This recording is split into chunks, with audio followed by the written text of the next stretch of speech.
শুনেন শুনেন, বলছি আমার এই সরল পানা মনেতে না এক গভীর পানা প্রশ্ন জেগেছে। কচুপুর আমি নিশ্চয়ই জানি তোমাদের মনেও এই প্রশ্নটা জাগবে, কারণ আমি যা ভাবি যা বলি তাই নাকি তোমাদের মনের কথা, কায় কি আর বলবো। তো এই প্রশ্নটা নিয়ে না মিলা চিন্তিত, ঠিক জানি তোমরাও চিন্তিত, ঠিক আমি জানি। তো এবার তোমরা তার কইবা না, আমি কই দিই। বলছি যে ওই আছে না আমাদের দিদি, বলছি ওই ইডির সামনে দিয়ে যিনি ওই সবুজ রঙের ফাইল মেরে নিয়ে দৌড়ে পালিয়ে যেতে পারে, তিনি আবার ওই স্ট্রং রুম থেকে ভিমলি পালাবে না তো?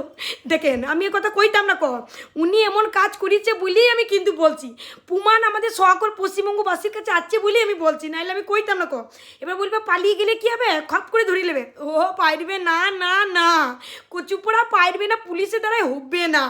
মিলিটারিরা আবার এইদিকে চলে গেছে, সেই লিগে চিন্তিত। আমি জানি তোমরা নিশ্চয়ই চিন্তিত আছো।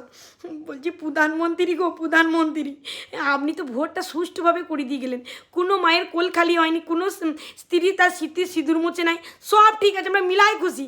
কিন্তু এই মেশিনটা যদি নিয়ে ধপ্পা মেরে দিয়ে পালায়, কচুপোড়া কী হবে জানো না তোমরা?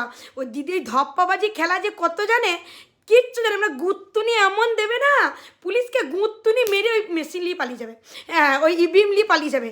যাও কচুপোড়া কী করবা করো গা, শোনো যতই করো হামলা, জিতে দেখো না যায় আবারও সেই গামলা, তাহলে কচুপোড়া কী হবে আমরা নিজেরাই জানি না।